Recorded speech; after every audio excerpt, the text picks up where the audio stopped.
नमस्कार दोस्तों, मैं वैद्य अनमोल गोयल। आज हम बात करने वाले हैं रस का दोषों के साथ कैसा रिलेशन होता है। जो वात पित्त कफ होते हैं और जो हमारे 6 प्रमुख रस हैं मधुर, अम्ल, लवण, कटु, तिक्त, कषाय है, उनका आपके दोषों के साथ कैसी बैलेंसिंग होती है। कौन से रस के सेवन से कौन से दोष का प्रकोप होता है, किसके सेवन से किसका शमन होता है, आज हम इसकी बात करते हैं।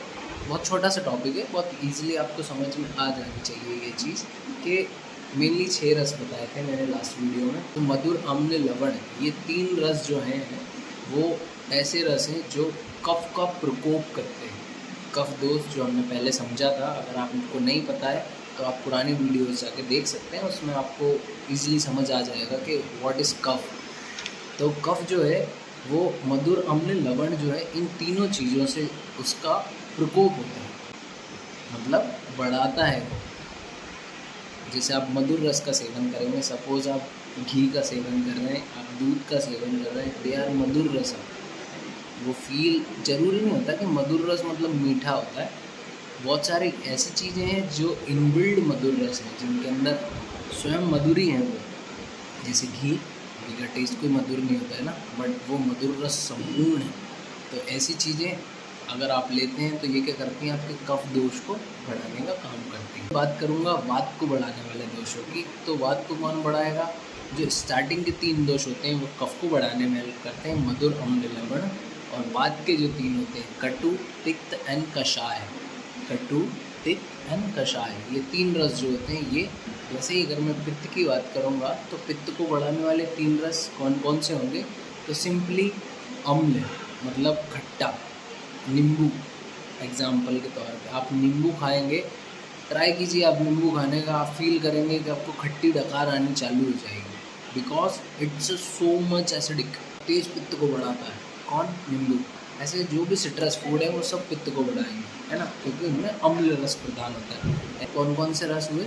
अम्ल रस, लवण रस और कटु रस। ये 3 रस ऐसे रस हैं जो आपकी बॉडी के पित्त को यानी अग्नि या फिर उष्णता को बढ़ाने में मदद करते हैं। ये तो मैंने करी आपसे प्रकोप की बात कि जब वात पित्त का इन दोषों का प्रकोप होगा किन रसों के सेवन करने से। ये तो मैंने आपसे बात की प्रकोप की कि किन रसों के सेवन करने से आपके कौन कौन से दोष बढ़ेंगे। अब मैं सिमिलरली बात करूँगा कि किस रस के सेवन से कौन से दोष का शमन किया जाता है या शमन होता है। तो बात करेंगे अपन शमन की। जहाँ पे मैं एक चीज़ बताना चाहूँगा आपको कि कफ इज़ इन्वर्सली प्रोपोर्शनल होता है वात के। जो चीज़ें आपकी बॉडी में कफ को बढ़ाएंगी वही चीज़ें वात को कम करेंगी। वैसे ही जो चीज़ें आपकी बॉडी में वात को बढ़ाती हैं वो चीज़ आपकी बॉडी से कफ को कम करती है। Simply kapha is like healthy, vata is like lean. ऐसा समझ लो आप कि कफ मतलब मोटा और वात मतलब पतला।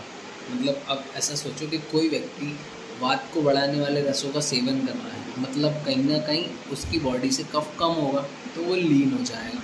वैसे ही अगर मैं बोलूँ कि कोई व्यक्ति कफ को बढ़ाने वाली चीज़ों का, मधुर रस का बहुत ज़्यादा सेवन कर रहा है तो उसका वात दोष कम हो जाएगा, तो वो मोटा हो जाएगा। ऐसे ही सेम जब रसों की बात आती है तो जैसा मैंने आपको बताया है कि मधुर, अम्ल और लवण, ये 3 रस क्या कर रहे थे? आपके कफ का प्रकोप कर रहे थे ना, तो ये वात का शमन करते हैं। वैसे ही कटु, तिक्त एंड कषाय जो वात का प्रकोप कर रहे थे, ये तीनों कफ का शमन करते हैं। इज इन्वर्सली प्रोपोर्शनल है यहाँ पे कफ और वात।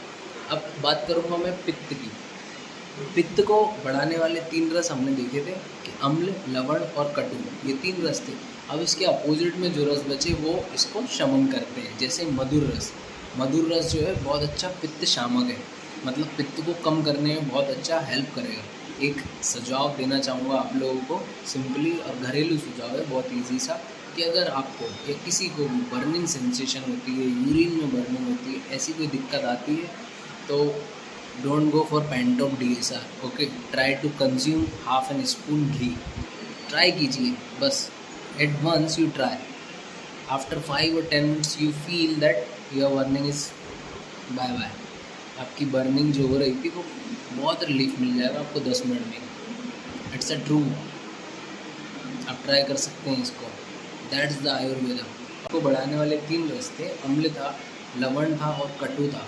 अब मैं बोल रहा हूँ कि पित्त का शमन कराना है, तो पित्त का शमन कराने के लिए कौन सा रस लगेगा मुझे? सबसे पहले मुझे मधुर रस की ज़रूरत पड़ेगी, जो पित्त को बहुत अच्छा शमन करता है। उसके बाद मेरे पास 2 रस और बचे, तो वो रस कौन से हैं? तिक्त रस एंड कषाय रस। दीज 3 रस आर सेवन से आपकी बॉडी के पित्त का शमन होता है। तो कुछ इस प्रकार से है रस का दोषों के साथ रिलेशनशिप। तो थोड़ा इसको समझने की कोशिश कीजिए। आपकी डे टू डे लाइफ में आप बहुत सारे चेंजेस देख सकते हैं। बहुत सारी प्रॉब्लम्स ऐसी होती है जिनके सॉल्यूशन खुद ब खुद हमारे पास ही होते हैं, लेकिन हम ध्यान ही नहीं दे पाते। तो ध्यान रखिए इन सब बातों का। जानकारी अच्छी लगी हो, बातें मेरी अच्छी लगी हो, आपको कुछ नॉलेज मिली हो, या फिर अगर आपके लिए ये बातें हेल्पफुल है तो बने रहिए मेरे साथ। अपने स्वास्थ्य का ध्यान रखिए, अपने हेल्थ का ध्यान रखिए, मुस्कुराते रहिए। आयुर्वेद चुनिए अपने लिए, अपनों के लिए। आयुर्वेद श्रेष्ठ है। जय आयुर्वेद।